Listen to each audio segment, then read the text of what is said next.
नमस्कार दोस्तों, आज के इस लेक्चर के अंदर हम इंटीग्रेशन के आगे और पढ़ने वाले हैं। देखिए, हमने अब तक इंटीग्रेशन की 2 क्लासेज ली हैं। पहली क्लास के अंदर इंटीग्रेशन के बारे में हमने पढ़ा प्रतिस्थापन विधि, दूसरे के अंदर खंड से समाकलन हमने कर लिया। आज हम पढ़ने वाले हैं बीजीय फलनों के लिए, जहाँ प्रीमिय फलन आएंगे, जहाँ पर अप्रीमिय फलन आएंगे, जो कुछ इंपॉर्टेंट फॉर्मूलेज भी यहाँ पर आने वाले हैं। साथ साथ में आप किस प्रकार उनका इंटीग्रेशन करेंगे, प्रीमिय फलनों का, बीजीय फलनों का, अप्रीमिय फलनों का, यानी आंशिक भिन्न द्वारा किस प्रकार आप करेंगे, पूर्ण वर्ग किस प्रकार आप बनाएंगे, यानी ये कंप्लीट स्क्वायर वाला जो मेथड है किस प्रकार करेंगे। इंपॉर्टेंट चीज़ें हैं, 1-2 क्वेश्चन कन्फर्म एग्जाम के अंदर यहाँ से आते हैं। तो आराम से मैं एक बिल्कुल अच्छे तरीके से एक चीज़ आपको कंसेप्ट समझाते हुए चलूँगा। तो थोड़ा सा आपको ध्यान से चीज़ें समझनी है, एक चीज़ आपको अच्छे से, और प्रैक्टिस तो आप कर ही रहे हैं, प्रैक्टिस और भी आपको करनी है। इसके नोट्स हैं वो टेलीग्राम पर मिल जाएंगे क्लास वाइज, तो वो भी आप डाउनलोड करके पढ़ सकते हैं। चलिए अब हम बात करते हैं आगे। आपका आता है बीजीय फलनों का समाकलन। क्या आता है, 1 मिनट। बीजीय फलनों का समाकलन, बीजीय फलनों का समाकलन, बीजीय फलनों का समाकलन, इंटीग्रेशन ऑफ एल्जेब्रिक फंक्शन, ठीक है इंग्लिश के में।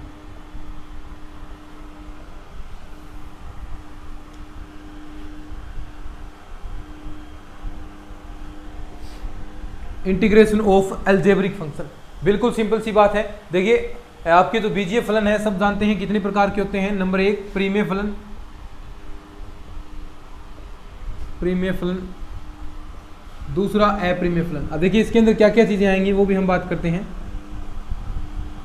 देखिए इस प्रकार यहाँ पर प्रीमिय के अंदर, यानी जो एक आपके रूट नहीं हो, जिस प्रकार ऐसे आ जाए 1/ax² प्लस का bx प्लस का c, ठीक है, एक ऐसा px प्लस q के रूप में, और नीचे आपका ax ऐसे ही ax² प्लस का bx प्लस का c।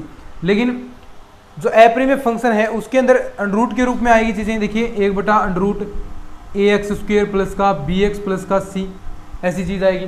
एक चीज़ ऐसी आ सकती है कि px प्लस का q अपॉन में √ax² प्लस का bx प्लस का c, ठीक है। एक चीज़ आपकी सीधी अंडरूट आ सकती है, √ax² प्लस का bx प्लस का c। तो साफ साफ समझ गए, अप्रीमिय आप जानते हैं रूट होता है, जिसके रूट लगता है वो एक अप्रीमिय राशि होती है। तो ये सीधी सी बात है, ये आपका अप्रीमिय फलन हो गया, ये आपके प्रीमिय फलन होंगे, ठीक है। अब बात आती है कि प्रीमिय फलनों का आप समाकलन कैसे करेंगे। जो प्रीमिय फलन है हम दोनों के बारे में बात करेंगे, अप्रीमिय के बारे में भी बात करेंगे। इसमें तो यहाँ पर फॉर्मूले लागू होंगे, किस प्रकार करेंगे वो भी करेंगे। कंप्लीट परफेक्ट स्क्वायर आप बनाते हैं, पूर्ण वर्ग बनाते हैं, वो कैसे बनाएंगे, यहाँ पर वो चीज़ें लागू होंगी। लेकिन जो ये पहला है प्रीमिय फलन, इसके अंदर 2-3 कंडीशन बनती है प्रीमिय फलन। नंबर 1 तो जब आपके हर के गुणनखंड संभव हो, जब हर के गुणनखंड संभव हो, जब हर के गुणनखंड संभव हो, नंबर 1 कंडीशन। अब हर के गुणनखंड संभव है तो आप सीधा आंशिक भिन्न द्वारा, आंशिक भिन्न द्वारा आप प्रयोग ला सकते हैं। आंशिक भिन्न, आंशिक भिन्न सीधी लगेगी। कैसे लगेगी अभी हम जस्ट ही हम बात करने वाले हैं। इसके बाद दूसरी कंडीशन, एक तो आ गई कि जब हर के गुणनखंड संभव हो। दूसरी कंडीशन ऐसी आ सकती है क्या, कि जब आपका, जब हर में x की घात, जो x की घातें कर रही हैं, x की घातें घात अंश से ज्यादा हो, घात अंश से ज्यादा हो, और टुकड़े संभव हो, ज्यादा हो, और या तथा टुकड़े संभव हो, या गुणनखंड संभव हो। 2-3 कंडीशन है ये, देखिएगा, गुणनखंड संभव हो, ठीक है। एक तो पहली कंडीशन की जब सीधे आपके हर में दे रखे हैं उसकी गुणनखंड हो जाए, ठीक बात है, कोई घात का चक्कर नहीं है। दूसरी कंडीशन जब आपका देखिए इस प्रकार, यानी पहली तो इस प्रकार की कंडीशन, इसके गुणनखंड संभव हो, गुणनखंड हो उसके। दूसरी इस प्रकार की कंडीशन आ गई कि जिसमें हर में देखो घात अधिक है x की अंश से, अगर ये कंडीशन आती है तो यानी आप, और गुणनखंड संभव है तो आप आंशिक भिन्न से कर देंगे, कोई दिक्कत नहीं। 3 नंबर कंडीशन आएगी, नीचे तक दिख रहा है क्या, हाँ दिख रहा है। देखो तीसरी कंडीशन कि जब हर में उल्टा हो जाएगा, हर में x की घात अंश से कम है, जब हर में x की घात अंश से कम है, यानी अंश में घातें ज्यादा हैं, तो ये कंडीशन लागू होगी। इसके अंदर देखिए क्या करेंगे हम, पहले इसे उस रूप में बनाएंगे कि जिससे आपकी हर में घात ज्यादा बचे। और कैसे बना सकते हैं, अंश में हम देखिए अंश में क्या करेंगे, हर का भाग देंगे, अंश में हर का भाग देंगे। अब अंश में हर का भाग देंगे तो जो भी आपका शेषफल बचेगा, शेषफल बचेगा यानी जो भी बचे तो शेषफल अपॉन में हर प्लस का यहाँ पर जो आपका भागफल आएगा भागफल। तो इस प्रकार हम इस चीज़ को कन्वर्ट करेंगे। अभी हम एक बार थोड़ा सा सुन लीजिए, जब क्वेश्चन आएंगे तब सारी चीज़ें आपको समझ में आ जाएंगी। तो यानी ये कंडीशन होगी सबसे पहले परिमेय फलनों के समाकलन को लेकर, परिमेय फलन का समाकलन करेंगे तो वहां पर आपकी ये कंडीशंस लागू होंगी। ठीक है, अब देखिए अब हम बात करते हैं नंबर 1 एक करके, 1 बाय 1 चीज़ें हम चलेंगे। नंबर 1, सबसे पहली बात तो गुणनखंड संभव हो लेकिन पुनरावृत्ति ना हो, यानी बार बार एक चीज ना आए। अब x माइनस ए गुणनखंड आ गया, एक आ गया, उसके बाद ना आए। दूसरी कंडीशन आएगी जब पुनरावृत्ति हो, तो कैसे करेंगे, अलग अलग ये चीजें हैं। देखिए सिचुएशन बनती है, सभी सिचुएशन के बारे में हम बात करेंगे। इंपॉर्टेंट चीजें हैं भाई, थोड़ा सा समझने की जरूरत है और थोड़ा सा रिविजन कर रहे हैं तो थोड़ा फास्ट ही हम चीजों को करेंगे इनको।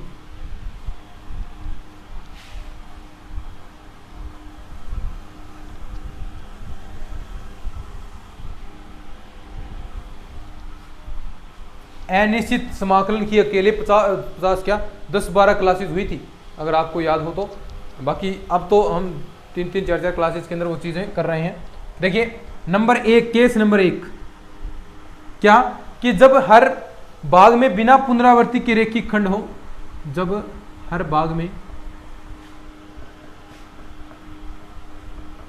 बिना पुनरावृत्ति के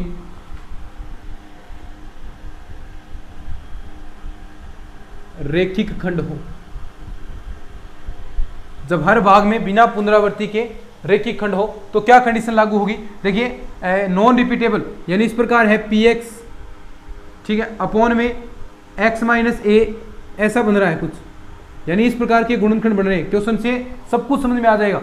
ठीक है, तो क्या करेंगे, जितने भी यहाँ पर ये गुणनखंड बन रहे हैं उस हिसाब से a बटा, सबसे पहला काम ये करेंगे x माइनस ए प्लस का b बटा x माइनस का b प्लस का c बटा x माइनस का c। नेक्स्ट स्टेप में क्या करेंगे, देखिए यहाँ पर a और b के ये मान निकालने हैं, a और b के ये मान निकालने हैं। इसके निकालने के दो तरीके हैं, दोनों तरीके आपको सिखाऊंगा मैं, कोई सा भी तरीका यूज कर सकते हैं। ठीक है, अब यहाँ से इसका आप पहली सिचुएशन में तो ये समीकरण नंबर 1 दे देंगे आप। ठीक है, अब a और b के मान निकालकर सीधा सीधा क्या कर देंगे, समाकलन कर देंगे तो आपके पास मान आ जाएंगे। अब यहाँ से a और b के मान निकालने हैं आपको, वो कैसे निकालेंगे, देखो सीधा मैं क्वेश्चन पर आता हूँ, क्वेश्चन से आप इन चीज़ों को समझेंगे। क्वेश्चन देखिए इस प्रकार आपको दे रखा है x प्लस 1 अपॉन में सीधा एक्स स्क्वायर x प्लस का 6। ठीक है, ये है, इसका समाकलन करना है। तो सबसे पहला काम तो देखना है, इसके पहली बात यही चेक करनी है कि क्या हर में घात ज़्यादा है x की, बिल्कुल घात ज़्यादा है, देख सकते हैं हर में 2 है, ऊपर अंश में 1 है x की घात। अब देखेंगे टुकड़े हैं क्या, टुकड़े देखो हो रहे हैं क्या, बिल्कुल टुकड़े हो रहे हैं ना। देखो x प्लस 1 ऐसा लिख सकते हैं अपन इसको, और इसको क्या लिख सकता हूँ मैं, इस प्रकार टुकड़े करो, इसके 2 और 3 टुकड़े हो जाएंगे इसके, जिससे आपका 6 आ जाए, माइनस का 6 या माइनस का 6 सॉरी है, माइनस का 6। अब सही है, 1 2 3 तो ले लिया प्लस का और 2 ले लिया माइनस का, गुणा कराएंगे तो माइनस आ जाएगा। यानी इस प्रकार आपका एक तो बन गया, इस प्रकार बन गया कि यहाँ से हमने एक तो चीज़ ये कॉमन ले ली, एक तो x माइनस 2 बन जाएगा और एक x प्लस 3, यानी टुकड़े इस प्रकार हो जाएंगे इसके dx। बोलो समझ में आ गया। अब देखो टुकड़े होने के बाद सभी देखो नॉन रिपीटेबल है, कोई रिपीट नहीं हो रहा है, तो सीधा सीधा आप क्या करेंगे, a बटा, देखो इसको आप बाहर ले लीजिए इसको, इस चीज़ को, यानी पहले एलसीएम को यहाँ पर सीधा हम यहाँ पर इस प्रकार लिखेंगे x प्लस 1, बाद में करेंगे समाकलन। तो ठीक है, अब इसको कैसे लिख सकते हैं हम अपन गुणनखंड के रूप में, यही तो हमने बात की थी। इस चीज़ को कैसे लिखेंगे, a बटा x माइनस का 2 प्लस का b बटा x प्लस का 3। दो तरीके हैं, एक देखिए पहला तरीका a और b के मान निकालने हैं आपको। a और b के मान निकालने के बाद देखिए यहाँ पर इस चीज़ को हम इंटीग्रेशन लगा देंगे, यहाँ से इंटीग्रेशन कर देंगे तो आपके पास रिजल्ट आ जाएगा। तो a और b के दो तरीके हैं मान निकालने के। तो पहला तरीका देखिएगा कैसे आप a और b के मान याद करते हैं। a और b के मान निकालने के दो तरीके हैं आपके। तो फर्स्ट तरीका देखिए, पहले तरीके में क्या करेंगे, एलसीएम लेंगे। एलसीएम लेते हैं x प्लस 1, x माइनस का 2 और x प्लस का 3। लघुत्तम लिया तो देखो ये इधर आ जाएगा बराबर a x प्लस का 3 और ये इधर जाएगा b x माइनस का 2 अपोन में क्या आएगा x माइनस का 2 इंटू में x प्लस का 3। इससे ये कैंसिल हो गया, ठीक है। अब देखिए यहां से क्या आ गया, देखो a x प्लस का 1, a x प्लस का 3, b x माइनस का 2, ठीक है। अब देखो जो एक बार आपको पार्ट जीरो करने हैं ताकि देखो a और b के मान निकालने हैं अलग अलग, तो एक पार्ट अगर जीरो हो तो दूसरा a का मान ऑटोमेटिक आ जाएगा, क्योंकि दो देखो a प्लस b है तो a का मान निकालने के लिए एक तो जीरो होना पड़ेगा एक बार। तो देखिए ये कैसे जीरो हो सकता है, जब x बराबर 2 रखता हूं मैं। अब देखो x बराबर 2 रखूंगा, यहाँ रखा तो 3 आ गया, ये वाला जीरो हो गया। यहाँ कितना रखना है 2, तो देखिए 5a, तो a का मान कितना आ गया, देखो 3/5। अब ऐसा ही इसके साथ x बराबर -3 रखूँ मैं, x बराबर -3, तो देखिए x बराबर -3 रखूँगा तो ये क्या हो गया माइनस का 2 और ये वाला जीरो हो गया। इधर वाले में देखो -3 रखना है तो माइनस का 5, तो b का मान कितना आ गया 2/5। तो देखो a और b के मान आ गए। अब a और b के मान इस समीकरण में रखकर इंटीग्रेशन कर दो। a और b के मान इस समीकरण में रखकर इंटीग्रेशन करने हैं। a व b के मान इसे समीकरण नंबर 1 दे दो, समीकरण 1 में रखकर x के रिस्पेक्ट में समाकलन कर दो। देखो करेंगे x प्लस का 1, x माइनस का 2, x प्लस 3 dx बराबर, देखिए एक ही जगह क्या है देखो 3/5 और इंटीग्रेशन करेंगे अपन dx अपॉन x माइनस का 2 और आगे b का मान कितना है 2/5 और x प्लस 3। अब देखो समाकलन करेंगे तो क्या है 3/5 log x माइनस का 2, इसका करेंगे 2/5 log x प्लस का 3 और प्लस का c। बोलो कोई दिक्कत है क्या, कोई दिक्कत है क्या, नहीं है ना। सिंपल सी बात है भाई, जो हम पढ़ते आए हैं वही तो चीज़ें कर रहा हूँ मैं, और तो कोई नया तो इसके अंदर कुछ किया ही नहीं। जो चीज़ें पढ़ी हैं उसी चीज़ का प्रयोग करके आपके सामने ये रिजल्ट निकाला है, और कोई नई चीज़ नहीं की। अब देखो मैंने एक तरीका बता दिया a और b निकालने का, इस प्रकार आप एलसीएम लेकर निकाल सकते हैं। दूसरा तरीका देखिए, दूसरा तरीका बिल्कुल सरल है a और b के मान निकालने का। दूसरा तरीका तो इससे भी सरल है। क्या है तरीका, देखिए देखिए यहाँ पर x बराबर देखिए पहले रख रहे हैं हम a का मान, जिसका मान निकालना है हमें, जिसका मान निकालना है, दूसरे पार्ट को ऑटोमेटिक जीरो कर लीजिए आप, जिसका मान निकालना है। अब देखो x बराबर 2 रखने पर ये जीरो हो रहा है यहाँ पर, तो x बराबर 2 मान हम वहां रखेंगे जहां पर ये जीरो नहीं बने। अब देखो यहाँ पर रखेंगे तो जीरो बनेगा, यहाँ नहीं रखना, हमें कहाँ रखने हैं, देखिए x प्लस 1 ये चीज़ आपकी x प्लस 3। ध्यान से समझिएगा इस चीज़ को, बिल्कुल सिंपल सी चीज़ है भाई। दूसरा तरीका हम कर रहे हैं। अब देखो x बराबर 2 मैं कहाँ रखूंगा, जहां पर आपका ये जीरो नहीं बना, जो जहां जीरो बन रहा है x बराबर 2 रखने पर उस पार्ट को हटा दो। अब देखो यहाँ x बराबर 2 रखने जीरो बन रहा है, यहाँ पर नहीं रखना, यहाँ भी नहीं रखना, और इस पार्ट को वैसे ही नेगलेक्ट कर देना आपको, ठीक है। अब देखो क्या बचेगा मान, वही आएगा सेम टू सेम। x बराबर 2 रखेंगे तो 3 आ गया ऊपर, नीचे देखिए 2 रखेंगे 5 आ गया, a का मान 3/5, यही तो आया था a का मान 3/5। कितना सिंपल है। b का निकालना है। अब देखो यहाँ x माइनस 2 था, अब देखो b का कैसे निकलेगा, x माइनस का 2, b का मान कैसे निकलेगा, देखो x बराबर -3 रखेंगे तो ये पार्ट जीरो हो रहा है, तो अब जहां जीरो हो रहा है वहां नहीं रखेंगे, देखो यहाँ पर रखेंगे तो जीरो हो रहा है, इसको काट दो और एक को वैसे ही काट दो। अब b का मान आ जाएगा, तो b का मान देखिए कैसे आएगा, यहाँ पर रखना है कितना -3, तो -3 और देखिए प्लस का 1 और नीचे क्या आएगा -3 -2, कितना आया देखो 2/5, और यही तो मान आया था 2/5। देखो कहाँ दिक्कत आई, बोलो कितना सिंपल है। इससे कोई सिंपल हो सकता है क्या, बता दो मुझे, नहीं हो सकता ना। ठीक है, तो लिखो इस चीज़ को, फिर आगे बढ़ते हैं। तो ये तरीका है आपका भाई। अब दूसरा तरीका आता है कि जब हर में पुनरावृत्ति हो, यानी रेखीय गुणनखंडों की आपकी पुनरावृत्ति हो रही है, तो क्या सिचुएशन करेंगे। और एक इसके अलावा एक और कंडीशन बनती है जिसके अंदर आपकी जो रेखीय गुणनखंड है, एक तो ये कंडीशन होगी, ऐसे क्वेश्चन आपको करने हैं। देखो बहुत सारे क्वेश्चन करने हैं, मैं तो यहाँ पर एक दो करा रहा हूँ, नोट्सों के अंदर वो भी मिल जाएंगे आपको। दूसरी सिचुएशन है कि पुनरावृत्ति हो, तो पुनरावृत्ति वाली भी ऐसी कंडीशन होगी, उसके अंदर भी इस तरह मान निकालेंगे। इसके अलावा केस नंबर आगे वाला है कि जिसके अंदर जब हर में बिना पुनरावृत्ति के द्विघात खंड हो, जब हर में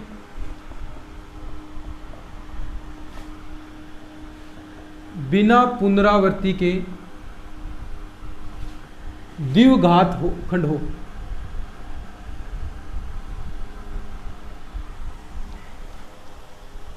बोलो क्या करेंगे? ऐसे px एक तो आपके पास देखिए इस प्रकार हो, ठीक है, और एक ऐसा हो, यानी द्विघात हो एक।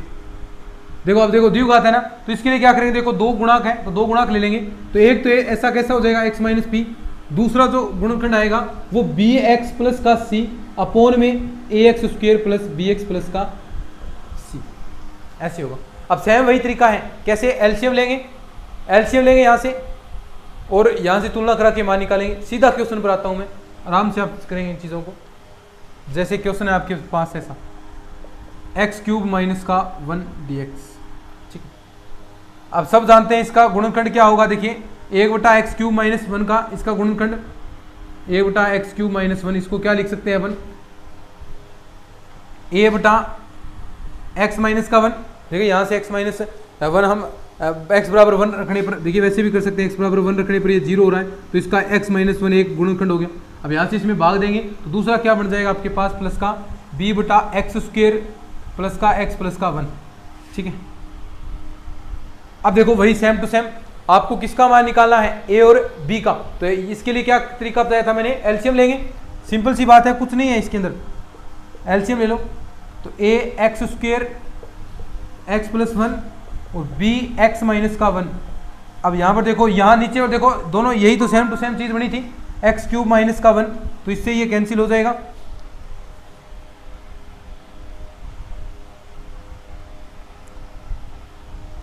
ठीक है, इससे ये कैंसिल हो जाएगा। अब देखो यहां कांस्टेंट बचा है, तो देखिए तुलना कराएंगे अपन।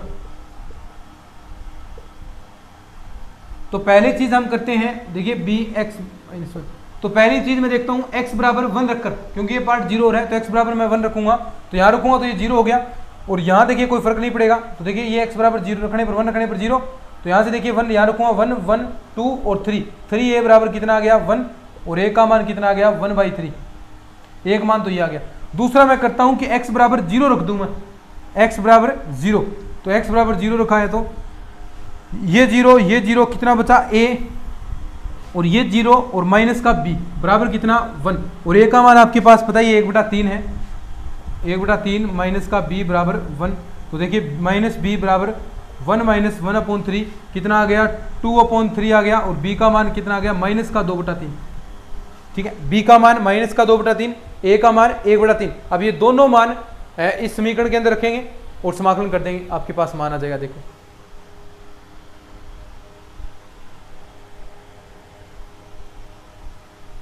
बस गुणांक आ गए, तो आप देखिए मान रखकर आगे तो कर सकते हैं आप सब। देखिए a और b के मान आ गए, a और b के मान आप यहां पर रख दीजिए और वापस वही सेम टू सेम समाकलन कर देंगे, तो आपके पास हो जाएगा। समझ रहे चीजें? तो वापस समाकलन कर देंगे, a और b के मान ही तो ज़्यादा ज़रूरी है, ठीक है। अब हम बात करते हैं केस नंबर 2 की, कि जिसके अंदर हम दूसरी बात कर रहे थे कि जब हर में घात x की अंश से कम हो, जब हर में x की घातें यानी अंश में ज़्यादा हो और हर में कम हो या उसके बराबर हो, तो कैसे आप भाग देंगे? ठीक है, कंडीशन है ऐसी 2 नंबर कि जब हर में घात अंश के बराबर या कम हो, जब हर में घात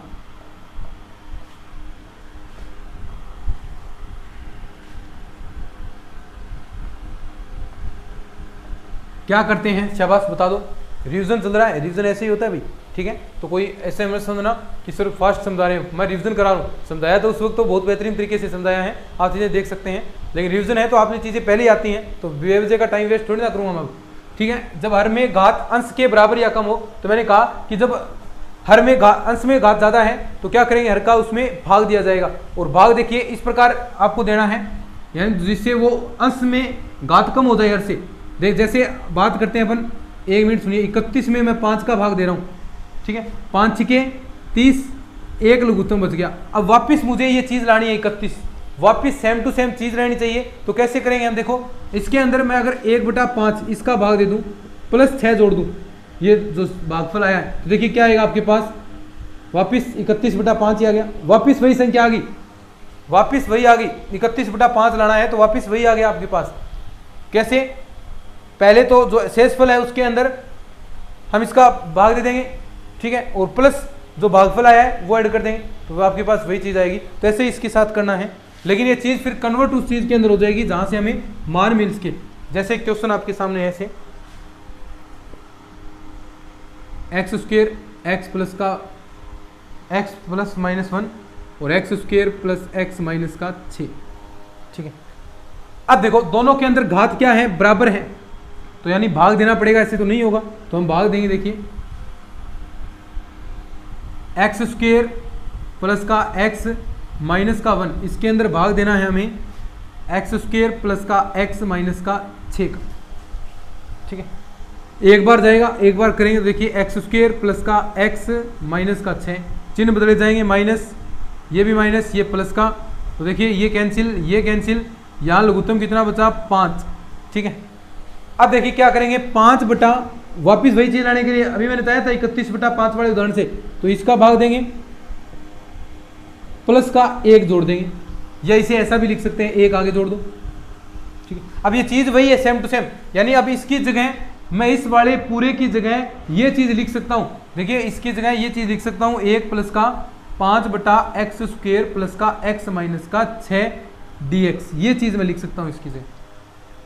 और इसके गुणनखंड आपको आते हैं, देखो ये तो अलग हो गया, तो ये तो dx आ जाएगा अलग, लेकिन इस पार्ट में आंशिक भिन्न हम लगा सकते हैं। देखिए कैसे, 5 आप कॉमन ले लीजिए, या फिर ऐसा पड़ा रहने दीजिए, 5 कॉमन लेंगे तो यहाँ पर देखिए इसके गुणनखंड हो सकते हैं, देखो इस वाले पार्ट के गुणनखंड हो सकते हैं, क्या हो जाएंगे, x माइनस का 2 और x प्लस का 3, ठीक है। अब इस चीज को हम आंशिक भिन्न से, अब देखो इस समीकरण को हम यहाँ से इसका तो मान निकालेंगे, हमें मान निकालना है इसका, ठीक है। अब इसका मान ज्ञात करते हैं और बाकी ये आगे है ही आपके पास, तो देखिए कैसे होगा,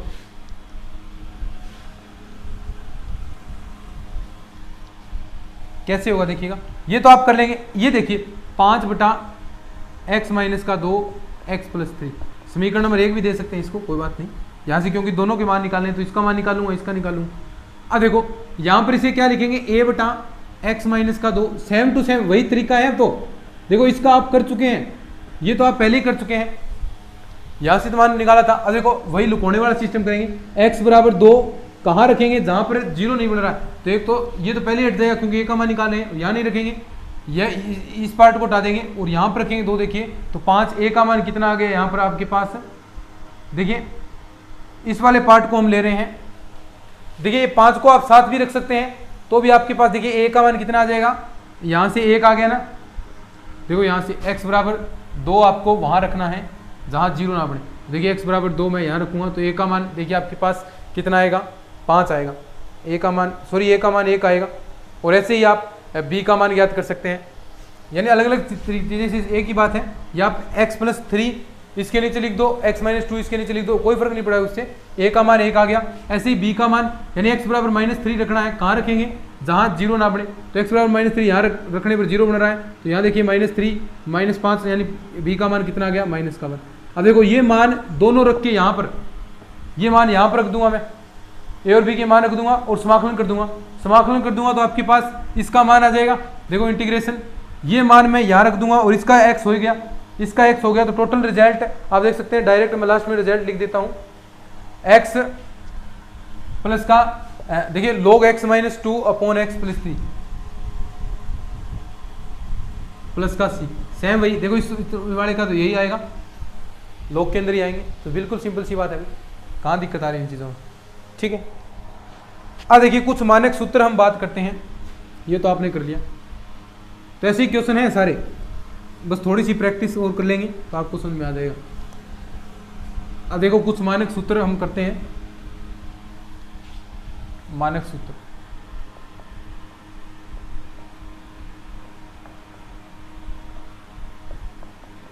देखिए मानक सूत्र है कुछ कि जैसे नंबर 1 दे दिया आपको x² माइनस का a² dx, इसका क्या आएगा। दूसरा सूत्र आपको दे दिया dx बटा a² माइनस का x², इसका क्या आएगा। नंबर 3 आपको दे दिया dx बटा a² प्लस का x²। ये फॉर्मूले दिए हैं, तो देखिए याद रखना इन फॉर्मूलों को, क्या आएगा। देखो थोड़ा सा ट्रिक भी आपको बताऊंगा मैं याद करने की। थोड़ी सी ट्रिक देखिए, 1/2a log, ये सब में कॉमन आएगा। अब देखिए यहाँ पर ऊपर क्या आएगा, जो सेम है x माइनस ए, नीचे x प्लस का a प्लस का c, इसके अंदर 1/2a, देखिए 1/2a सेम वही चीजें, और log, अब देखो ऊपर आपको प्लस वाला रखना है, देखिए यहाँ पर a प्लस एक्स, ऊपर इस बार a प्लस एक्स रहेगा और नीचे इस बार माइनस रहेगा, उल्टा हो जाएगा इस बार, ठीक है। इसमें इसका जानते हैं 1/a tan inverse x upon a plus का c, ये कुछ फॉर्मूले आपके मानक सूत्र हैं, ये क्या है, ये कुछ आपके मानक सूत्र हैं और इंपॉर्टेंट है दोस्तों। क्वेश्चन बनता है, देखिए कैसे, अभी एक क्वेश्चन आपसे पूछता हूं मैं, कैसा क्वेश्चन बनता है आपको देखते ही पता चलेगा। लिख लो इन फॉर्मूलों को, फिर क्वेश्चन करते हैं। थोड़ा सा पानी पी लेता हूँ।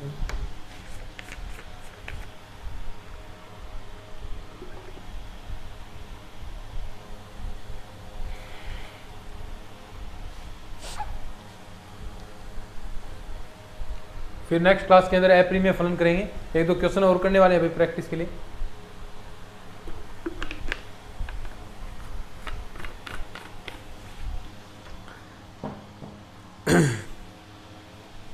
ठीक है, अब देखिए क्वेश्चन,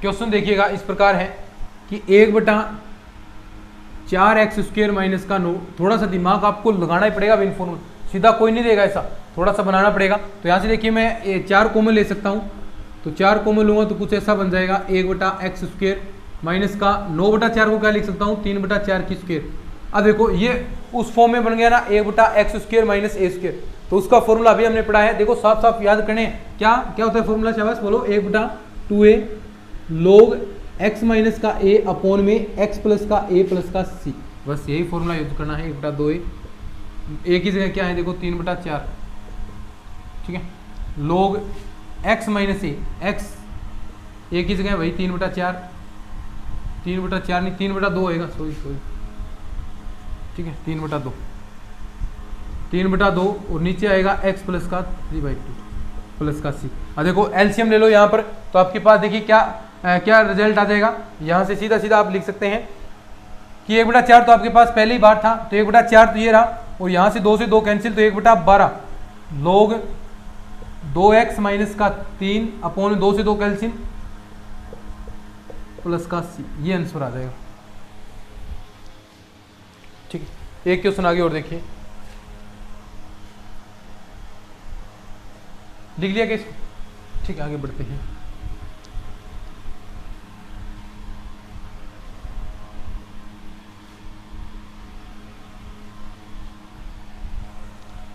क्वेश्चन देखिए आगे,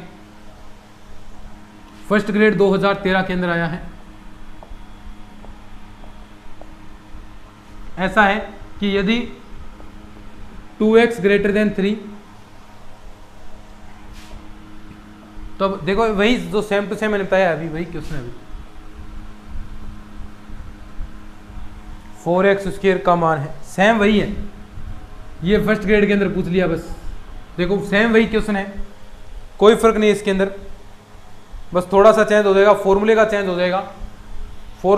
हो जाएगा, वही सेम टू सेम चीज है। देखो कैसे, सबसे पहले तो a के रूप में कन्वर्ट करते हैं, यहाँ से 4 कॉमन लेंगे तो 1/4 बाहर आ गया, यहाँ आ गया dx 3/2 माइनस का x², फॉर्मूला लगेगा दूसरा a² माइनस x² वाला, क्या होता है 1/2a log, इसमें क्या होता है प्लस ऊपर होगा, यानी a प्लस का x, नीचे a माइनस का x प्लस का c, बस वही same to same 1/2a, a की जगह 3/2, वही 1/12 आ गया, log देखो a की जगह क्या है 3/2, तो इस बार क्या हो जाएगा यहाँ पर 3 प्लस का 2x, 3 माइनस का 2x प्लस का c, ये आंसर आ जाएगा आपका।